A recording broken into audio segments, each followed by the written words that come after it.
Trying to get all the players back. We've invited every.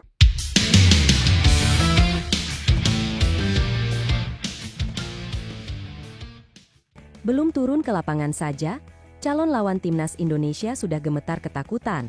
Geger jelang FIFA Matchday, Cina Taipei dikabarkan siap lempar handuk karena ngeri melihat kekuatan baru Garuda yang penuh pemain keturunan Belanda.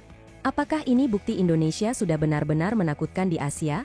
Pertandingan ini seharusnya digelar pada 5 September 2025 di Stadion Gelora Bung Tomo.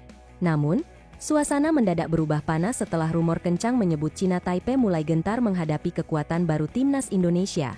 Terlebih lagi, skuad Garuda bakal turun dengan deretan pemain keturunan asal Belanda yang selama ini terbiasa bermain di Eropa. Kehadiran nama-nama besar seperti Tom Haye, Kelvin Verdong, Dean James, hingga Joey Pelupesi membuat aura Indonesia terasa sangat berbeda. Para pemain ini dikenal punya jam terbang tinggi di kompetisi elit Eropa. Tak heran jika calon lawan merasa pertandingan persahabatan bisa berubah menjadi bencana besar bagi mereka. Isu mundurnya Cina Taipei semakin santer ketika media lokal di sana mulai memunculkan kekhawatiran. Mereka menulis bahwa Indonesia kini bukan lagi tim yang sama seperti beberapa tahun lalu.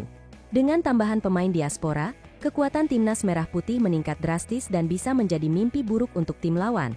Salah satu media bahkan menulis dengan nada getir bahwa Cina Taipei bisa saja dibantai dengan skor telak. Ungkapan, "Kami takut kalah 10-0, menjadi headline di beberapa portal olahraga mereka. Kalimat itu memperlihatkan betapa besar ketakutan yang mulai menyelimuti tim mereka jelang lawatan ke Indonesia. Bagi para penggemar sepak bola tanah air, kabar ini tentu terdengar membanggakan sekaligus mengejutkan. Bayangkan, sebelum bertanding saja, nama besar Indonesia sudah cukup untuk membuat lawan ketar-ketir. Ini menjadi bukti nyata bahwa sepak bola Indonesia sedang memasuki babak baru yang lebih disegani. Pelatih Patrick Kluivert diyakini telah menyiapkan strategi matang untuk memanfaatkan kekuatan para pemain diaspora. Kombinasi antara pemain lokal yang penuh semangat dengan para pemain berpengalaman Eropa akan menjadikan timnas tampil lebih solid dan berkelas. Namun, jika Cina Taipei benar-benar mundur, dampaknya jelas tidak kecil bagi PSSI. Persiapan panjang yang sudah dilakukan akan terganggu. Tiket pesawat, akomodasi tim tamu, hingga simulasi strategi yang sudah disusun bisa berantakan begitu saja. Lebih jauh lagi, FIFA juga tidak akan tinggal diam. Dalam regulasi FIFA Matchday, batalnya pertandingan secara sepihak merupakan pelanggaran serius. Federasi yang melakukannya bisa diganjar sanksi mulai dari denda hingga larangan menggelar uji coba resmi untuk periode tertentu. Hal inilah yang membuat isu mundurnya Cina Taipei semakin ramai dibicarakan. Publik menilai, jika benar terjadi, langkah tersebut menunjukkan bahwa lawan lebih memilih menyelamatkan harga diri ketimbang mempertaruhkan mental pemain di Surabaya. Di sisi lain, ada pula analisis yang menyebut mundurnya Cina Taipei bisa jadi hanyalah strategi. Mereka mungkin ingin mengalihkan tekanan, menciptakan drama, atau bahkan mencari keuntungan lain dari segi agenda pertandingan. Namun, rumor yang sudah berkembang terlanjur membuat situasi semakin memanas. Jika benar laga batal, PSSI tentu harus segera bergerak cepat mencari pengganti. Beberapa suara supporter bahkan menyarankan agar lawan berikutnya lebih berat, misalnya tim dari Eropa atau Amerika Latin, agar uji coba sekaligus bisa memberikan pengalaman berharga untuk skuad Garuda. Apalagi, pertandingan ini sangat penting untuk menguji taktik Patrick Kluivert sebelum timnas Indonesia tampil di ronde keempat kualifikasi Piala Dunia 2026. Melawan tim dengan gaya Asia Timur seperti Cina Taipei sebenarnya menjadi simulasi berharga, namun jika batal, pilihan lawan alternatif harus segera ditemukan. Kondisi ini juga memperlihatkan betapa berpengaruhnya kehadiran para pemain keturunan. Dalam hitungan bulan, wajah sepak bola Indonesia benar-benar berubah.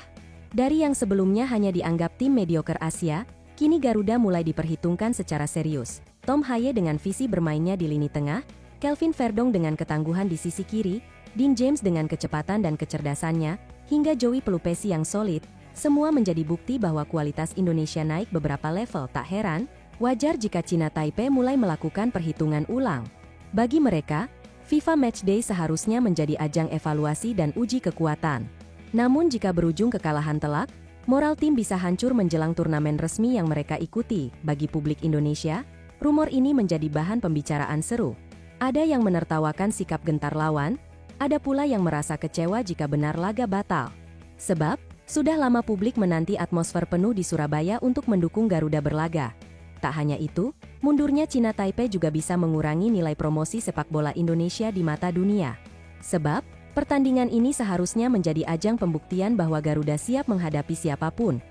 Di sisi lain, kabar ini juga semakin mempertebal optimisme masyarakat bahwa timnas Indonesia sedang berada di jalur kebangkitan besar.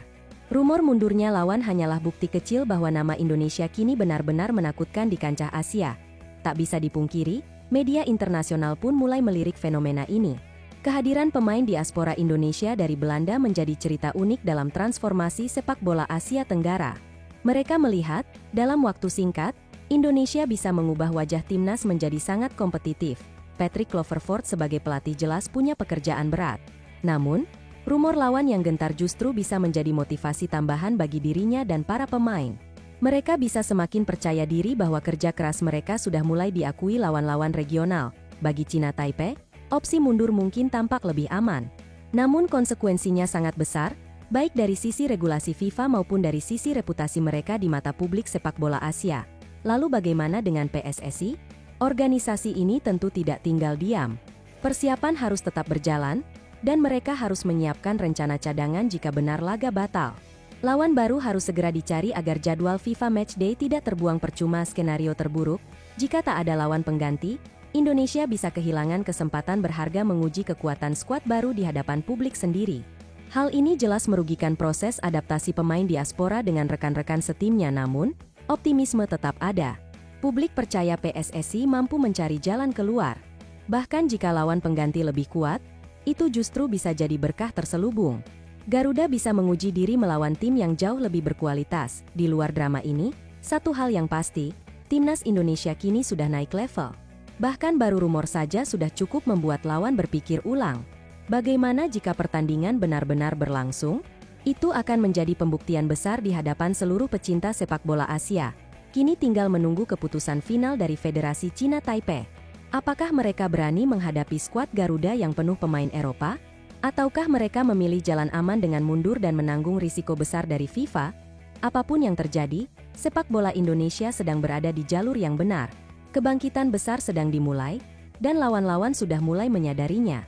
Bahkan rasa takut lawan kini menjadi bagian dari cerita kebangkitan Garuda. Nah, bagaimana menurut kalian? Jika benar China Taipei mundur, apakah kalian setuju PSSI mencari lawan yang lebih berat dari Eropa atau Amerika Latin? Tulis pendapat kalian di kolom komentar, dan jangan lupa like serta subscribe agar terus update dengan kabar terbaru Timnas Indonesia. Terima kasih.